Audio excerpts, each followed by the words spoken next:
tous et bienvenue, merci d'être avec nous. Nous sommes à Jérusalem, capitale éternelle du peuple d'Israël, dans un endroit charmant au cœur de la ville qui s'appelle Kikar Muzika, au restaurant Kinor, où toute leur équipe nous accueille chaleureusement. Alors, pendant une série d'émissions, nous allons parcourir l'histoire du peuple hébreu et plus particulièrement au travers des haftarot, des textes de l'haftarot. Et qui de mieux pour nous instruire qu'un historiosophe biblique, un expert en la matière, je nomme Roni Akrish. Bonjour Roni. Bonjour David. Et c'est un plaisir de faire cette série d'émissions à vos côtés, à la rencontre tout simplement du Tanakh. Et alors sans plus tarder, on va commencer par cette première haftara, celle de la paracha Bamidbar. La paracha Bamidbar, pour rappel pour nos spectateurs, après la sortie d'Égypte, il y avait une nécessaire maturation pour le peuple hébreu avant de rentrer en Eretz Israël. Hachem, Akadosh Baruch Hu, l'Éternel, fait un petit tour par le désert, mais finalement qui aura duré 40 ans. Alors, Roni, on a différentes approches finalement de la notion du désert. D'un côté, ça permet aux Hébreux de s'affranchir vraiment de l'esclavage, de l'aliénation dont ils ont été victimes, et de renforcer leur émouna dans un lieu dénué de vie et de matériel. Et de l'autre côté, Roni, c'est entre autres indiqué dans l'Haftara, extrait d'Osée, que le désert est considéré comme une vallée de malheur. Alors Roni, le désert, est-ce que c'est un point de départ pour le peuple d'Israël, ou ce serait plutôt le symbole de l'absence de vie? Bien, disons que dans la métaphore utilisée par Oshéa, puisque Osée c'est Oshéa en hébreu, il vit une époque tout à fait particulière. Il vit l'époque qui est celle d'Isaïe aussi, celle de Michée. Nous sommes disons-le, en plein milieu de l'épopée de la souveraineté d'indépendance d'Israël durant le premier temple. Ils sont confrontés, ces prophètes, et particulièrement Oshéa, à une vision du monde qui, parce qu'elle est assise, souveraine, comme je l'ai dit, indépendante, va entraîner la population à se détacher des éléments clés qui font d'elle Israël. Et lorsque Oshéa propose par cette métaphore cette rencontre avec le désert, Bamidbar, Midbar en hébreu, ce sont les mêmes lettres que Médaber.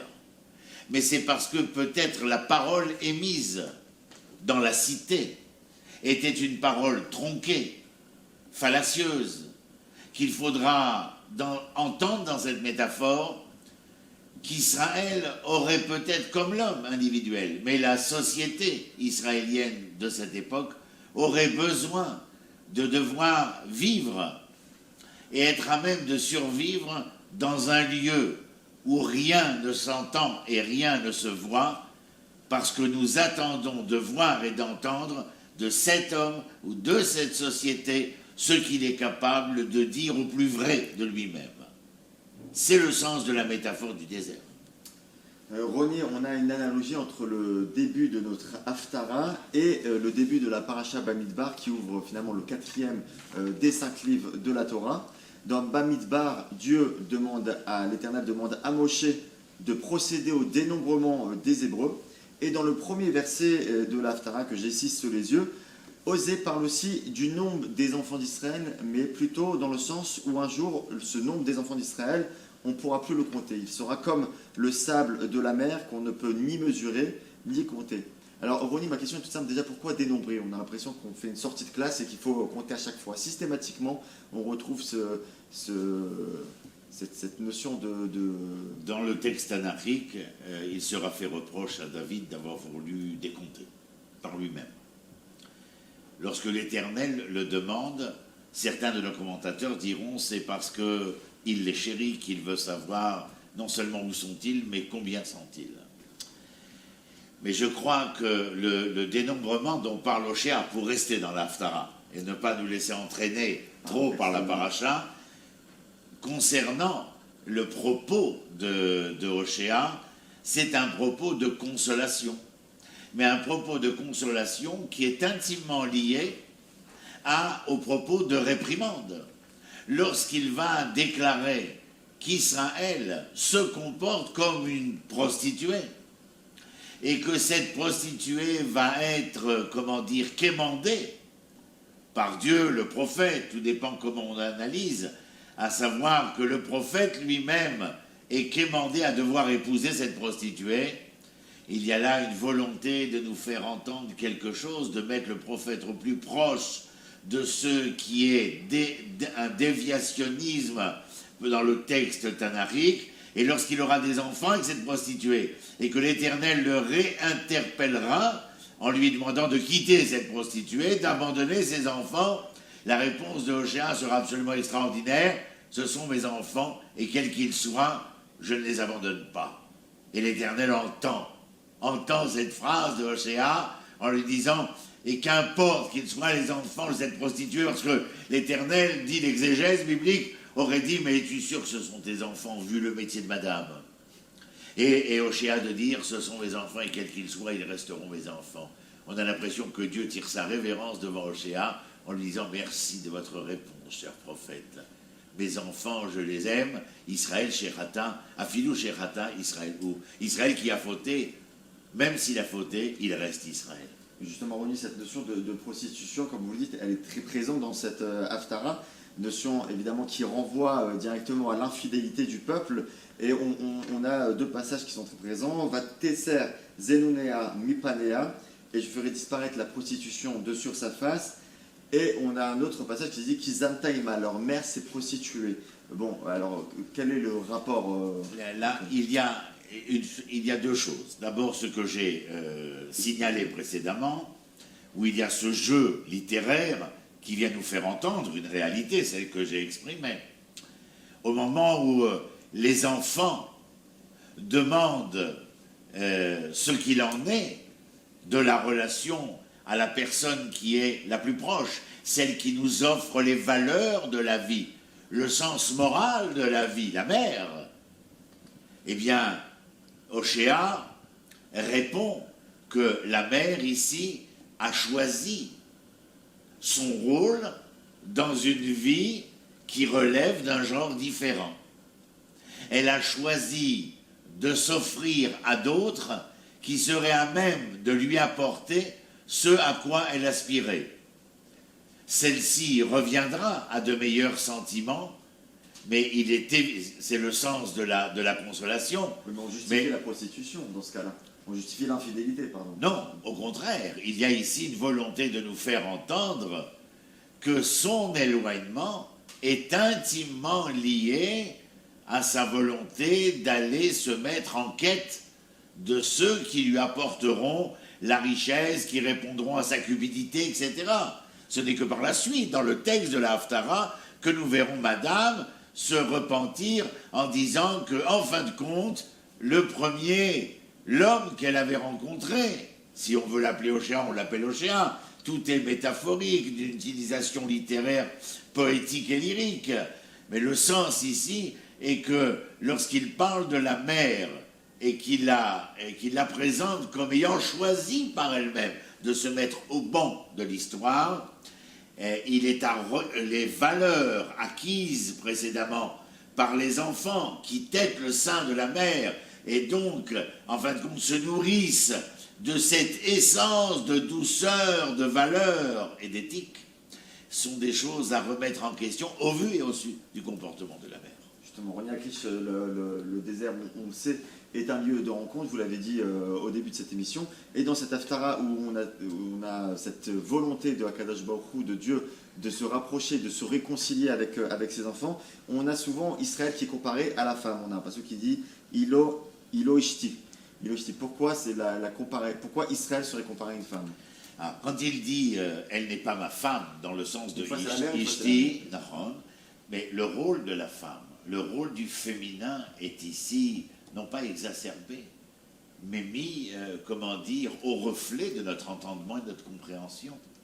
La femme représente ici, dans la valeur tanakhique, eh bien, elle représente la chaleur, la douceur, l'amour, la compassion, la consolation, etc., etc. Quand Hoshea a dit « Elle n'est plus ma femme », c'est comme si l'Éternel venait et déclarait « Les Chadodi l'Ikrat Kala ». Dodi, c'est Hachem, c'est l'Éternel. Kala, c'est Israël. Mais pour qu'il y ait ce mouvement d'aller l'un vers l'autre, il faut que l'un veuille de l'autre, que l'un aspire à l'autre, que l'un fasse en sorte que cette conjugaison qui est à même de devenir conjugalité se réalise. Elle n'est plus ma femme, Isha, c'est le féminin de Ish. Et quand il dit « elle n'est plus Ishti, elle n'est plus ma femme », elle n'est plus la complémentarité de ce pourquoi elle aurait dû être. Et lorsqu'elle se décomplémentarise, elle se dissout dans ce qui n'est pas elle, elle se prostitue en quelque sorte, eh bien il faut expliquer aux enfants qu'il y a là, comment dire, une alliance qui s'est brisée. L'alliance de la parole, l'alliance bag, il y a une alliance tabaat. En hébreu, l'alliance, c'est une bague, c'est une tabaat, brit, tabaat, mais tabaat à la racine teva, quelque chose qui aurait dû être naturellement établi, réalisé. Et voilà que, au vu et au su des agissements, des comportements, des conduites, eh bien, il faut expliquer qu'elle ne peut plus être ma femme, elle ne peut plus être le féminin de mon masculin. En quelque sorte, je ne peux plus être le masculin de ce féminin-là. Il y a une brisure. L'Éternel, justement, à travers le prophète Osée, il souligne et il reproche l'ingratitude finalement des enfants d'Israël en leur disant « je leur ai tout donné, le blé, le mou, l'huile » et finalement elle va chez son amant. Déjà, pourquoi ce rapport, déjà on le verra tout au long de nos haftarot, ce rapport agricole, à chaque fois qu'on souligne le fait d'avoir donné quelque chose, il y a toujours un lien agricole, c'est toujours en rapport avec les oliviers. Comme nous l'en voyons dans l'ensemble des textes du Tanakh, ils ne viennent et s'écrivent qu'à travers une réalité.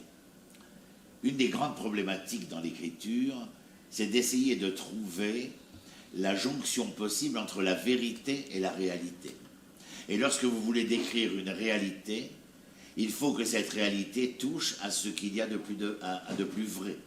Or, la société dans laquelle nous sommes, dans laquelle nous évoluons à l'époque tanakhique, est une société agricole. Or, le prophète s'adresse aux enfants d'Israël. Bien sûr que la prophétie qui a été recensée et inscrite dans le canon biblique a des portées beaucoup plus futuristes. Mais il est clair que, alors que nous sommes dans une époque industrielle et technologique, il faut utiliser le monde agricole et le sens des messages envoyés à travers la métaphore agricole, être capable de les traduire dans l'occurrence, la consonance industrielle et technologique, c'est-à-dire dans la consonance et l'occurrence de notre propre monde à nous, le fruit de l'amour. Est-ce que vous avez besoin d'être un paysan agricole pour entendre ce que veut nous faire entendre le fruit de l'amour? Tout le monde l'entend très bien. L'homme avec sa terre, c'est une conjugaison, une conjugalité, et donc on attend le fruit de l'amour. Le fruit de l'amour, c'est quoi? Le blé, l'arbre, et dans la relation entre les hommes, et dans la relation entre Dieu et les hommes, eh bien, il est clair que, eh bien, nous parlons aussi d'amour, d'une relation d'amour continuellement. C'est le filigrane perpétuel de l'histoire tanakhique. Les valeurs, l'éthique, l'amour, parce que cet amour est à même de pouvoir nous amener à ensemencer, à labourer, à travailler la terre, parce que nous sommes en quête de quoi? Que cet amour puisse porter ses fruits. Roni Akrish, merci beaucoup pour tous ces éclairages. On se retrouve très bientôt pour une prochaine émission. Merci, très bonne journée. Merci David, shalom, shalom. Et toi.